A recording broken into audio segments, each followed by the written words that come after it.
Hi everyone, स्वागत है फिर से आप सभी के आपके अपने चैनल सरकारी अपडेट पॉइंट में। दोस्तों, डिफेंस सर्विस स्टाफ कॉलेज में भर्ती निकल करके आ चुकी है। जो कि बात करें फ्रेंड्स तो सारी की सारी आपको पोस्ट नॉन टीचिंग पोस्ट आपको देखने को मिलेगी।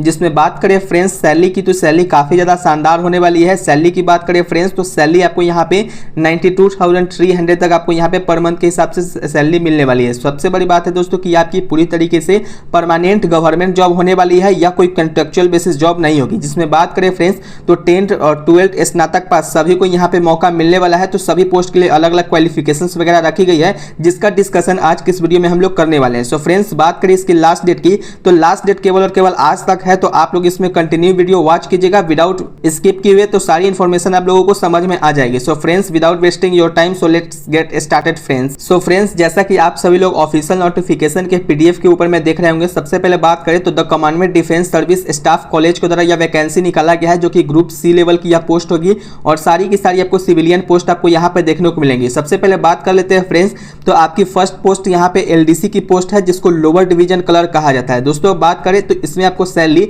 लेवल 2 के अकॉर्डिंग दिया जाएगा, जिसमें आपको 19,900 से लेकर के 63,200 तक आपको यहां पे सैलरी प्रोवाइड करवाई जाती है। दोस्तों बात करें इस पोस्ट के लिए नंबर ऑफ वैकेंसी की तो total number of vacancy LDC की 9 वैकेंसी है, जिसमें आपको एज लिमिट भी काफी शानदार तो नहीं कहूंगा बट ठीक ठाक ही है, जो कि गवर्नमेंट सेंट्रल गवर्नमेंट की जॉब है। तो इसमें आपको 18 वर्ष से लेकर के 27 साल तक के कैंडिडेट इस फॉर्म के लिए अप्लाई कर सकते हैं। सो फ्रेंड्स, बात करें नेक्स्ट पोस्ट की तो नेक्स्ट आपका सिविलियन मोटर ड्राइवर की पोस्ट है, जो कि आपको यहाँ पे लेवल 2 के अकॉर्डिंग सैलरी है और इसकी भी सैलरी आपको सेम देखने को मिल जाएगी, जो कि 19,000 से लेकर के 63,200 तक आपको यहाँ पे सैलरी मिलेगी। दोस्तों बात करें इसकी पोस्ट की तो इसकी पोस्ट भी आपको 13 नंबर ऑफ वैकेंसी है और इसकी एज लिमिट भी 18 वर्ष से लेकर के 27 साल तक के, चाहे वो मेल हो चाहे वो फीमेल है, दोनों कैंडिडेट इसमें अप्लाई कर सकते हैं। एंड फ्रेंड्स, बात करें तो थर्ड नंबर की जो वैकेंसी है वो आपकी मल्टीटास्किंग स्टाफ की पोस्ट है, जो कि आपको यहाँ पे ऑफिस और ट्रेनिंग दोनों रूप में आपको यह वैकेंसी देखने को मिल जाएगी और इसमें आपको लेवल 1 के अकॉर्डिंग आपको यहाँ पे सैलरी प्रोवाइड करवाई जाती है। एंड फ्रेंड्स, इसकी जो यहाँ पे सैलरी है बेसिक पे आपको 18,000 रहेगी और बात करें फ्रेंड्स तो 18,000 से लेकर के 56,900 तक आपको यहाँ पे सैलरी प्रोवाइड करवाई जाती है। दोस्तों बात करें इसमें सैलरी के साथ साथ इसमें नंबर ऑफ पोस्ट की तो नंबर ऑफ पोस्ट आपको 38 देखने को मिलेंगी और इसके लिए भी सभी कैटेगरी वालों के लिए यहाँ पे आपको देखने को मिल जाएगा किस पोस्ट के लिए कितनी वैकेंसी है। तो आप लोग यहाँ पे डिटेल में आप देख लीजिएगा, इसके स्किप नहीं बल्कि आपको यहाँ पे पॉज करके आप इस वीडियो को देख सकते हैं। और दोस्तों इसके लिए 18 वर्ष से लेकर के 25 साल तक के कैंडिडेट एमटीएस पोस्ट के लिए अप्लाई कर पाएंगे। एंड फ्रेंड्स, बात करें तो नेक्स्ट पोस्ट है आपको स्टेनोग्राफर ग्रेड के लिए आपको ग्रेड 2 की पोस्ट है, जिसमें लेवल 4 के अकॉर्डिंग सैलरी है। इसमें सैलरी आपको 25,500 से लेकर के 81,100 तक आपको यहाँ पे सैलरी देखने को मिलती है। और दोस्तों इसके लिए आपको नंबर ऑफ वैकेंसी 5 है और 18 वर्ष से लेकर के 27 साल तक के कैंडिडेट इसमें अप्लाई कर सकते हैं। नेक्स्ट वैकेंसी दोस्तों सुपरवाइजर की वैकेंसी है, जो कि आपको नेटवर्किंग के ऊपर में देखने को मिलेगा। दोस्तों इसके लिए जो सैलरी है बेसिक पे आपको 29,200 तक देखने को मिलेगा और यहाँ पे 92,300 तक आपको मैक्सिमम सैलरी देखने को मिलती है और ये लेवल 5 के अकॉर्डिंग आपको यहाँ पे सैलरी दिया जाता है और सारे बेनिफिट्स भी जो सेंट्रल गवर्नमेंट के होते हैं वो सब आपको यहाँ पे दिए जाते हैं। दोस्तों बात करें तो इसके लिए नंबर ऑफ वैकेंसी 1 है और इसमें 18 वर्ष से 27 साल तक के कैंडिडेट अप्लाई कर सकते हैं। नेटवर्क एडमिनिस्ट्रेशन की बात करें तो एडमिनिस्ट्रेटर के लिए वैकेंसी लेवल 5 के अकॉर्डिंग है और इसके लिए भी आपको 29,200 से लेकर के 92,300 तक आपको यहाँ पे सैलरी मिलती है और इसके लिए नंबर ऑफ वैकेंसी 4 है और 18 वर्ष से लेकर के 27 साल तक के कैंडिडेट इसमें अप्लाई कर सकते हैं। एंड फ्रेंड्स, बात करें तो ऐसे ही आपको पोस्ट देखने को मिलते हैं, जो कि हार्डवेयर एडमिनिस्ट्रेशन की है, लाइनमैन की पोस्ट है, बोट बिल्डर की है, टेक्निकल अटेंडेंट की पोस्ट है, जिसमें प्रिंटिंग मशीन ऑपरेटर को यहाँ पे आपको देखने को मिलती है और सभी के लिए आपको यहाँ पे वैकेंसी देखने को मिल जाएगी और सैलरी दोस्तों देखने को मिल जाएगी। और दोस्तों इसमें मैक्सिमम एज 27 साल तक की आपको देखने को मिलेगी। बाकी जो रिजर्वेशन वगैरह है गवर्नमेंट ऑफ इंडिया के द्वारा यहाँ पे आपको दी जाएगी।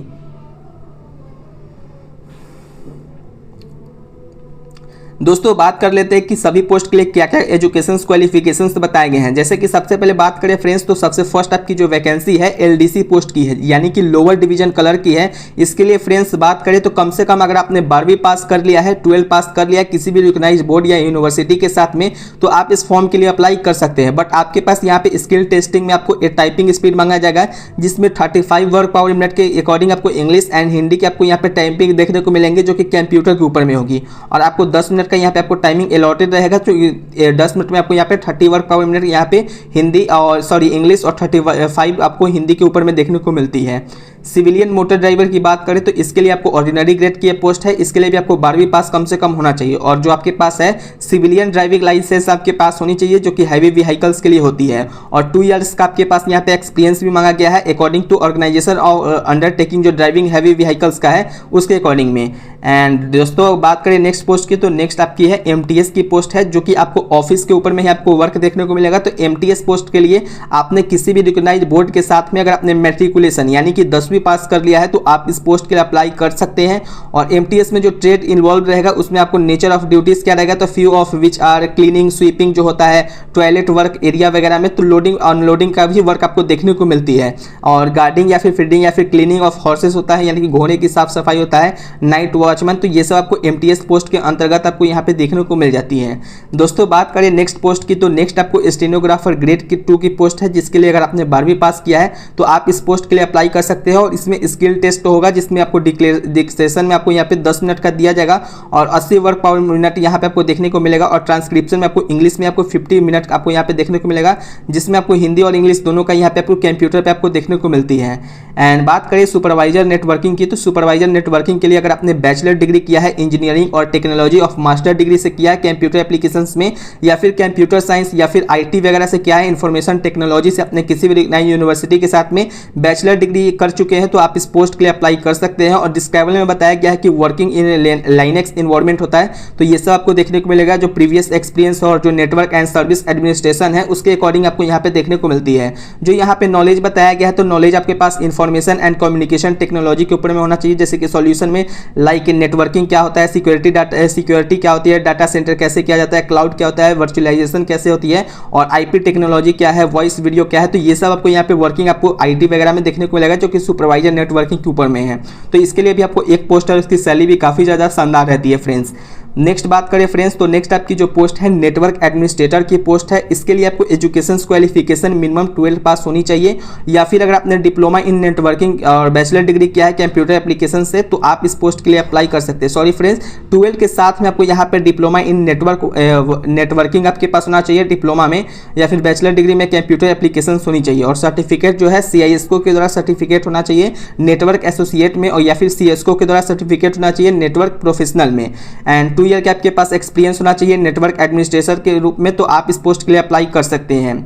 दोस्तों बात करें तो नेक्स्ट आपकी पोस्ट है हार्डवेयर एडमिनिस्ट्रेटर के लिए। तो इसके लिए आप बात करें तो एडमिनिस्ट्रेटर के लिए, तो इसके लिए आपको 12 पास होनी चाहिए, और कंप्यूटर और हार्डवेयर जैसे कि बैचलर डिग्री होता है, तो इसमें कंप्यूटर एप्लीकेशंस में आपको एडवांस डिप्लोमा होता है, तो वो आपके पास होनी चाहिए। सर्टिफिकेट में वेरी लार्ज स्केल वगैरह जो होता है तो वो आपके पास होना चाहिए। और 2 ईयर का एक्सपीरियंस भी मांगा गया है, जो कि हार्डवेयर एडमिनिस्ट्रेशन के रूप में होगी। और लाइनमैन की पोस्ट के लिए भी आपको 12 पास होना चाहिए, और डिप्लोमा जो है ऑप्टिकल फाइबर केबल के रूप में आपको लाइन मैनेजमेंट में या होनी चाहिए। और 2 ईयर का आपके पास एक्सपीरियंस भी होना चाहिए, रिलेटेड जो भी फील्ड है तो उसमें आपकी होनी चाहिए। और नॉलेज वगैरह भी मांगा गया, बट आप लोगों को इन्फॉर्मेशन दे देना चाहता हूँ कि इसमें जो आपको नॉलेज यहाँ पे बताया गया, जैसे कि कहीं भी आपको डिस्क्राइबल दिया जाएगा तो यह यहाँ पे डिस्क्राइबल का मतलब होता है कि यह परमानेंट नहीं होता। अगर आपके पास नहीं भी है तो भी आप इसके पोस्ट के लिए अप्लाई कर सकते हैं। जहाँ पे डिस्क्राइबल के नीचे में इसके लिए से, बाकी ऊपर में जो यहाँ पे है वो तो आपको यहाँ पे फिक्स ही रहेगी। फ्रेंड्स बात करें तो नेक्स्ट आपकी है बोट बिल्डर की पोस्ट है। इसके लिए आपको 12 पास होना चाहिए, और इसके साथ में आपको 2 ईयर का एक्सपीरियंस रहना चाहिए रिपेयर ऑफ फाइबर ग्लास में, या फिर रिफाइनरी जो प्लास्टिक वगैरह है इसमें आपकी होनी चाहिए। या फिर सक्सेसफुली जो कंप्लीटेड अप्रेंटिसशिप होता है तो उसमें अगर आपने ट्रेनिंग किया है और डिजाइनिंग किया है सेंटर रिकॉग्नाइज बाई द तो ये सब में आपने अगर किया है तो आप इसके लिए अप्लाई कर सकते हैं। नेक्स्ट बात करें तो टेक्निकल अटेंडेंट की पोस्ट है, जिसमें आपको प्रिंटिंग मशीन ऑपरेटर की पोस्ट आपको देखने को मिलेगी। इसके लिए अगर आपने ITI किया है, ITI का सर्टिफिकेट है, और यहाँ पे प्रिंटिंग मशीन ऑपरेटर के आपको प्रिंटिंग मशीन जो ऑपरेटर होता है उसके ऊपर में ITI किए हैं, तो आप इस पोस्ट के लिए अप्लाई कर सकते हैं। या फिर अगर आपने मैट्रिकुलेशन किया है और साथ ही में अगर किसी बोर्ड या इंस्टीट्यूट के साथ में अगर कर लिया है और आपके पास एटलीस्ट 1 ईयर का आपके पास एक्सपीरियंस है, जैसे कि प्रिंटिंग मशीन ऑपरेटर में, तो आप इसके लिए अप्लाई कर सकते हैं। दोस्तों बात करें तो इसमें एज रिलैक्सेशन भी बताया गया है, जो कि एज रिलैक्सेशन जानना आप लोगों के लिए बहुत ही ज़्यादा इंपॉर्टेंट है।